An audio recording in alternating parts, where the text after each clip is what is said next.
बिस्मिल्लाहिर्रहमानिर्रहीम। अस्सलाम वालेकुम नाज़रीन, आप देख रहे हैं पॉजिटिव पाकिस्तान और मैं हूं ज़ाहिर भट्ट। नाज़रीन, आज इलेक्शन कमीशन ने एक प्रेस रिलीज जारी की है और इस हवाले से हम बात करेंगे। आज हमारे साथ सीनियर तजियाकार लंदन से अतर कादरी साहब मौजूद हैं। अस्सलाम वालेकुम सर। जी वालेकुम सलाम। कैसे हैं सर, आप ठीक हैं? बिल्कुल ठीक ठाक, खैरियत, थैंक यू। सर, कल इमरान खान साहब ने इलेक्शन कमीशन को आड़े हाथों लिया और अपनी प्रेस रिलीज में उन्होंने इलेक्शन कमीशन के हवाले से काफी सारी बातें की हैं। लेकिन आज इलेक्शन कमीशन ने एक इजलास बुला लिया और अपना एलामिया जारी किया है कि जिनको भी ये मसला है तो वो आइन और कानून का रास्ता इख्तियार करें। लेकिन इससे पहले भी सेनेट इलेक्शन के दौरान इलेक्शन के हवाले से कई वीडियोस मंजर पे आम पे आई हैं, आइडियोज मंजर आम पर आई हैं, लेकिन उस वक्त इलेक्शन कमीशन मेरे ख्याल से इतना एक्टिव नजर नहीं आया। तो इस हवाले से आपका क्या ख्याल है? देखें, कल जो खान साहब ने तकरीर की या कौम से खिताब किया, उसके अंदर उन्होंने कुछ गिले शिकवे किए, लेकिन इसका एक तसलसल है। खान साहब ने तकरीबन, आपको याद होगा, 2-3 महीने से वो लोग ये कोशिश कर रहे हैं कि ये जो सारा अमल है सेनेट के इंतखाबात का, इसको शफाफ बनाया जाए। अब वो ये कोशिश क्यों कर रहे हैं? इसलिए कि हुकूमत के पास जराए होते हैं, हुकूमत के पास वसाइल होते हैं। प्राइम मिनिस्टर को रोज ब्रीफिंग्स दी जाती हैं, मुख्तलिफ इदारों की तरफ से ब्रीफिंग्स दी जाती हैं। वो इदारे प्राइम मिनिस्टर साहब को बता रहे थे कि किस तरह जोड़ तोड़ हो रही है, किस तरह पैसा इकट्ठा किया जा रहा है, किस तरह पैसा लगेगा इन इलेक्शंस में, और ये सारा अमल मुतनाज़ बनाने की कोशिश की जाएगी। इसी वजह से प्राइम मिनिस्टर साहब ने कहा कि इस अमल को शफाफ बनाने के लिए जरूरी है कि इलेक्शन कमीशन अपना किरदार अदा करे। और फिर वो इस सिलसिले में सुप्रीम कोर्ट में भी गए, सुप्रीम कोर्ट ने भी वहां पे अपना ओपिनियन दिया। उन्होंने कहा कि इसको शफाफ बनाना जरूरी है। लेकिन अनफॉर्चुनेटली फिर आपने देखा कि इलेक्शन कमीशन ने उस हवाले से कोई खातर खा कोई काम नहीं किया, और उसको शफाफ बनाने के लिए, जिसे कहते हैं कि एफर्ट नहीं की। ना सिर्फ अगर आपने शफाफ बनाने के लिए एफर्ट नहीं की, आपने कोई ऐसे बैलेट पेपर नहीं बनाए कि जिनको ट्रेस किया जा सके।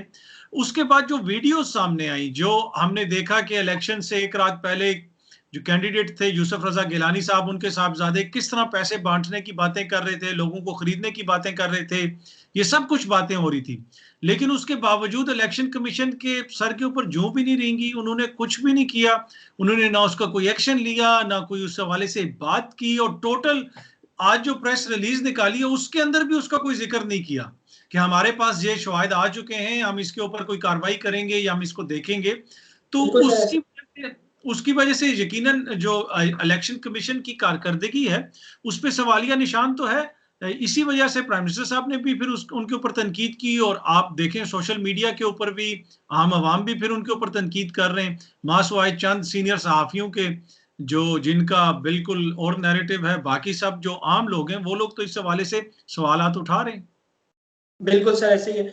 सर, कल हफ्ते वाले दिन इमरान खान साहब ने अदम एतमाद का वोट लेने का भी ऐलान कर रखा है। तो इस हवाले से अगर वो अदम एतमाद का कल वोट ले लेते हैं, अगले 6 महीने तक तो अपोजिशन के पास कानूनी तौर पर अदम एतमाद की बात करने का तो वजूद ही खत्म हो जाएगा। वो इसकी बात ही नहीं कर सकेंगे। और अगर इमरान खान साहब ये वोट लेने में कामयाब हो जाते हैं तो फिर अपोजिशन का क्या रोल रहेगा? पीडीएम की तहरीक कहाँ चली जाएगी?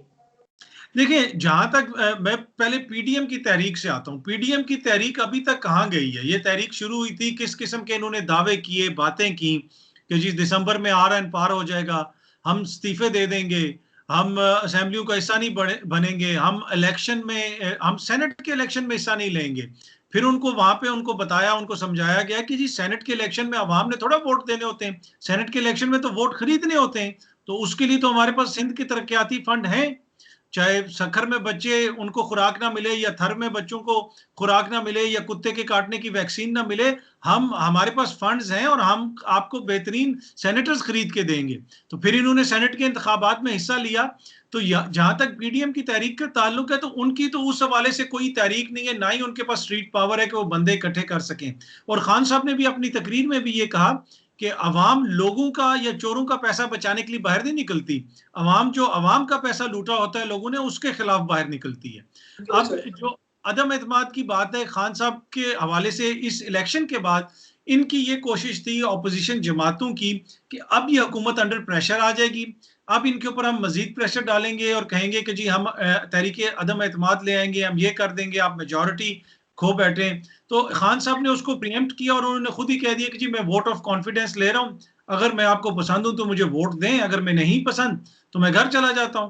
तो मेरे ख्याल में खान साहब ने एक तरह से वो लोग जो आगे सोच रहे थे उस खान साहब ने ये वोट ऑफ कॉन्फिडेंस कॉल करके सदर साहब की जानिब से ये जो इजलास बुलाया गया और अब वोट ऑफ कॉन्फिडेंस कॉल किया गया है, इससे खान साहब ने उनकी सियासत को मजीद जो है वो महदूद कर दिया। अब मेरे ख्याल में उनके लिए मुश्किल होगा कि इसके ऊपर वो ज्यादा सियासी पॉइंट स्कोरिंग कर सकें।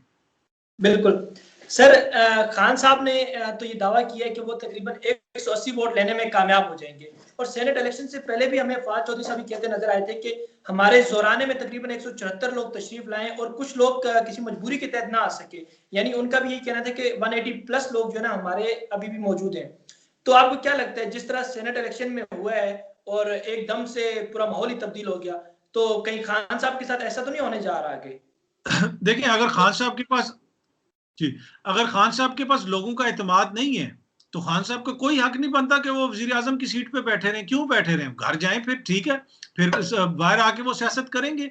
अगर खान साहब को कल अदम एतमाद उनके खिलाफ हो जाती है, उनको कॉन्फिडेंस का वोट नहीं मिलता, तो फिर तो उनके पास कोई इखलाकी जवाज़ नहीं है कि वो हुकूमत चलाएँ। तो फिर वो जाएँगे, फिर वो अपोज़िशन करेंगे। लेकिन क्या ये लोग तैयार हैं उस अपोज़िशन के साथ निपटने के लिए जो खान साहब अपोज़िशन करेंगे? जो खान साहब जो सियासत करेंगे, क्या ये उनका मुकाबला करने के लिए तैयार हैं? ये लोग जाना ही नहीं चाहते कि नए इलेक्शंस हों या किसी किस्म का कोई इस वक्त कोई मुल्क के अंदर सियासी सरगर्मी हो, इसलिए कि एक लीडर इनके बाहर बैठे हुए हैं, दूसरों पे मुकदमे चल रहे हैं, तो ये इस पोजीशन में नहीं है कि ये इलेक्शन लड़ सकें। ये वो गीदड़ बबकियां होती हैं, जिसे कहते हैं कि फोकी धमकियां जो है वो ये दे रहे हैं धमकियां, बाकी ये इस वक्त और कुछ करने की पोजीशन में नहीं है। लेकिन जहां तक ये ताल्लुक है कि खान साहब की जमात में, जिस तरह आपने भी कहा कि उन्होंने कहा हम 180 वोट लेंगे, फिर उतने वोट नहीं मिले।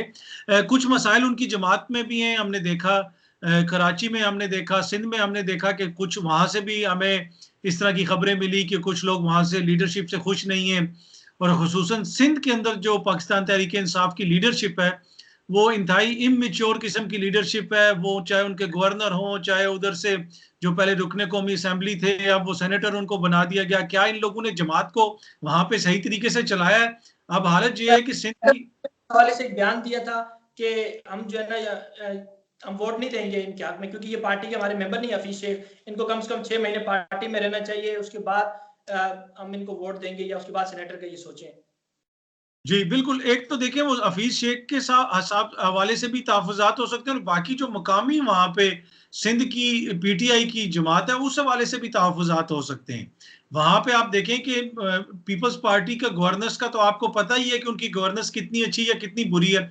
लेकिन उसके बावजूद इस दफ़ा जो ज़िमनी इंतखाब हुआ है, पहले वहाँ पे पीटीआई को 16,000 वोट पड़े थे, इस दफ़ा कोई 3,000 वोट पड़े।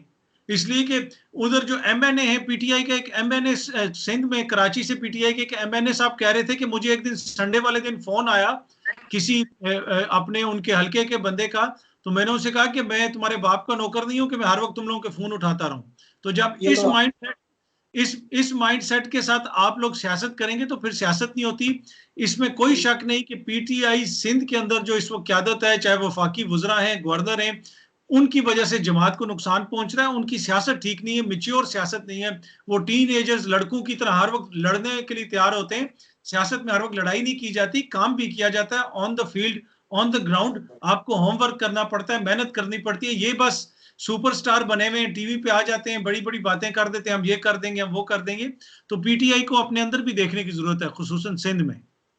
बिल्कुल सर, मैं आपसे आखिरी सवाल है कि इमरान खान साहब हमेशा करप्शन की बात करते हैं और करप्शन के खिलाफ हैं, कि जो लोग करप्ट हैं उनके खिलाफ बात करते हैं, लेकिन सेनेट इलेक्शन के दौरान जो वीडियो मंजरेआम पे आई थी, वो पीटीआई के 4 रुकन जो थे, उनके हवाले से अभी तक इमरान खान साहब ने कोई एक्शन नहीं लिया, ना उनकी क़यादत ने लिया है। तो इस हवाले से आपका क्या मौक़िफ़ है?